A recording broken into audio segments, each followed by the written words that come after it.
Hello friends, career point Bengali চ্যানেলে তোমাদের সবাইকে ওয়েলকাম জানাই। তো আমার এই চ্যানেলে আমি প্রতিদিনই তোমাদের বিভিন্ন চাকরির ব্যাপারে অনেক নোটিফিকেশান নিয়ে আসছি। তো আজকে আমার এই ভিডিওটা একটু অন্য রকমের। আমি কয়েকদিন আগেই তোমাদের নোটিফিকেশান দিয়ে একটা জানিয়েছি, একটা আমি রিপোর্ট তুলে ধরার চেষ্টা করেছিলাম যে তোমাদের আরআরবি এনটিপিসি রিক্রুটমেন্ট 2024-এর ফর্ম ফিল আপ কিন্তু আর কয়েকদিন পর 14 তারিখ থেকে স্টার্ট হতে চলেছে। তো অনেকেই যারা দীর্ঘদিন ধরে চাকরির জন্য প্রস্তুতি নাও তারা জানো যে এই কোন এক্সামে কি সিলেবাস থাকে, কিভাবে কি পড়তে হয়। তো আজকের এই ভিডিওটা আমার তাদের জন্য যারা কোনো সরকারি চাকরির প্রস্তুতি নেবে ভাবছো, বা এটাই হয়তো আরআরবি এনটিপিসি তাদের জীবনের দেওয়া প্রথম সরকারি চাকরি। তো তাদের সাথে আজ আমি ডিসকাস করে নিতে চাই যে তোমাদের সিলেকশন প্রসিডিউরস কি থাকছে এবং সিলেবাস ডিসকাশন। সিলেবাসে তোমাদের কি কি থাকছে, কোন সাবজেক্টের কোন কোন টপিক তোমাদের পড়তে হবে। তো চলো আমরা ভিডিওটা এগিয়ে নিয়ে যাই। প্রথমেই তোমাদের যেটা বলার সেটা হচ্ছে রিক্রুটমেন্ট স্টেজেস। প্রথমে তোমাদের একটা কম্পিউটার বেস টেস্ট হবে, সেটা হচ্ছে ফার্স্ট টেস্ট, এবং তারপরে সেকেন্ড একটা টেস্ট হবে, সেটাও হবে কম্পিউটার বেস, এবং তারপর টাইপিং স্কিল টেস্ট হবে, যেটা সমস্ত পদের জন্য নয়, যেসব পদে প্রয়োজনীয় সেই সব পদের জন্য টাইপিং স্কিল টেস্টটা থাকছে। ডকুমেন্ট ভেরিফিকেশন বা মেডিকেল এক্সামিনেশন থাকছে একদম শেষে। তো সব থেকে গুরুত্বপূর্ণ বিষয় হলো প্রথম যে দুটো CBT-1 এবং CBT-2, এই দুটো এক্সাম ক্লিয়ার কিন্তু করতে হবে। তো দেখে নেই কী কী সিলেবাস থাকছে বা কীভাবে এক্সাম হবে। তোমাদের যে CBT-1 এর কোশ্চেন প্যাটার্ন হবে, সেখানে mathematics, general intelligence and reasoning and general awareness, এই তিনটে টপিক থেকে তোমাদের 100 নম্বরের কোশ্চেন হবে এবং 100টা কোশ্চেন হবে। 90 মিনিট সময় থাকবে। ম্যাথামেটিক্স এবং জিআই থেকে 30টা করে কোশ্চেন থাকবে, জেনারেল অ্যাওয়ারনেস থেকে 40টা কোশ্চেন থাকবে।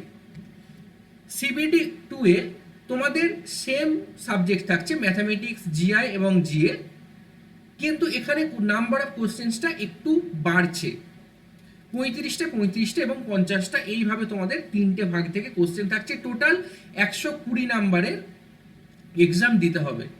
সময় কিন্তু বাড়বে না, সময় থাকছে তোমাদের 90 মিনিট। তো এবার দেখে নিই এই যে mathematics, general intelligence and reasoning এবং জেনারেল অ্যাওয়ারনেস, এগুলোর মধ্যে তোমাদের কি কি পড়তে হবে, কারণ সব পরীক্ষার জন্য কিন্তু সব কিছু পড়তে হয় না।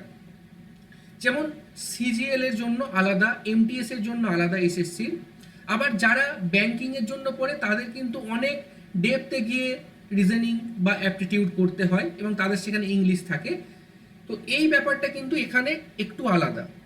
তো তোমাদের দেখে নিই যে CBT-1 এবং 2 দুটো ক্ষেত্রেই ম্যাথামেটিক্স বা অ্যাপটিটিউড টেস্টের জন্য কোন কোন টপিক তোমাদের পড়তে হবে। Number system, decimals, fraction, LCM HCF, ratio and proportions, percentage, mensuration, time and work, time and distance, simple and compound interest, profit and loss, elementary algebra, geometry and trigonometry, elementary statistics. দেখো, তুমি খুব ভালো করে লক্ষ্য করলে তোমরা এখানে দেখতে পাবে যে প্রত্যেকটা বিষয় কিন্তু একদম ক্লাস 10-এ আমরা করে এসেছি, ক্লাস 8, 9, 10-এ করে এসেছি। কিন্তু ব্যাপারটা হচ্ছে তোমাদের কিন্তু 90 মিনিট সময়ের মধ্যে সব কিছু করতে হবে। শুধুমাত্র এটাই না, তোমাদের জিআই থাকছে, তোমাদের জিএ থাকছে।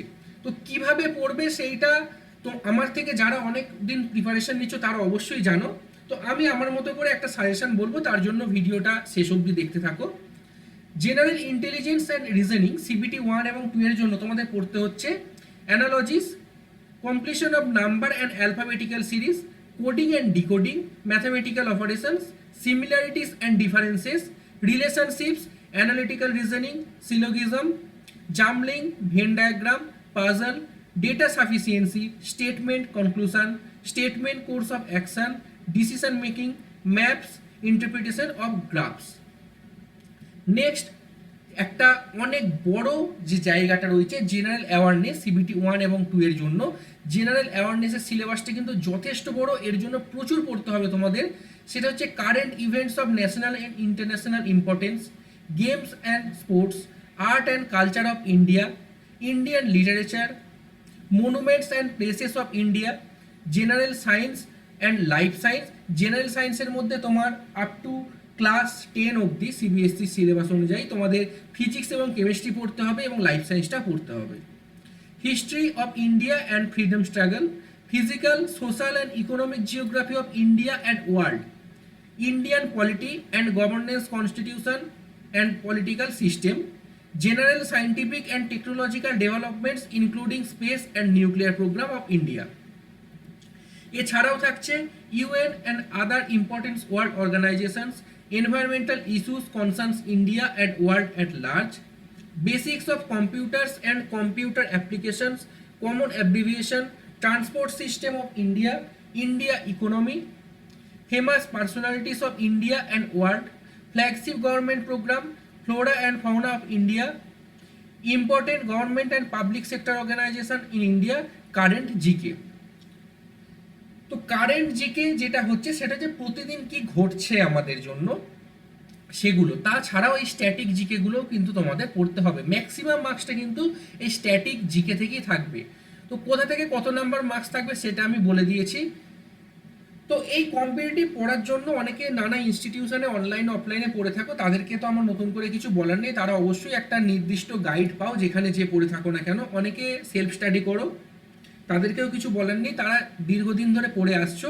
আমার কথাটা বলা হচ্ছে যারা ভাবছো প্রিপারেশন নেবে তারা কিভাবে প্রিপারেশন নেবে। দেখো অনেকেই বলবে কোথাও পড়ার দরকার নেই, কিচ্ছু করার দরকার নেই, নিজের সেলফ স্টাডিতে সব কিছু হয়ে যায়।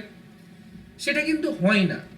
যারা খুব ভালো পড়াশোনা করছো সেলফ স্টাডি ইটস ওকে, কিন্তু ম্যাক্সিমাম স্টুডেন্টদের ক্ষেত্রেই কিন্তু সেলফ স্টাডিটা পুরোটা কমপ্লিট করা পসিবল হয় না। তো যারা বিভিন্ন ইনস্টিটিউটে পড়ছো ভালো কথা, যাদের পক্ষে এই মুহূর্তে হয়তো কোনো ইনস্টিটিউটে ভর্তি হওয়া সম্ভব হচ্ছে না, বিভিন্ন আর্থিক কারণেই হোক বা সময়ের একটা ব্যাপার থাকে, অবশ্যই সময়ের কারণেই হোক, তাদের জন্য আমি বলতে পারি যে সিলেবাসটা তোমরা দেখতে পাচ্ছ বা তোমরা এটা হয়তো গুগলে সার্চ করলেও পেয়ে যাবে, এরকম না যে শুধু আমার কাছেই দেখতে পাচ্ছ।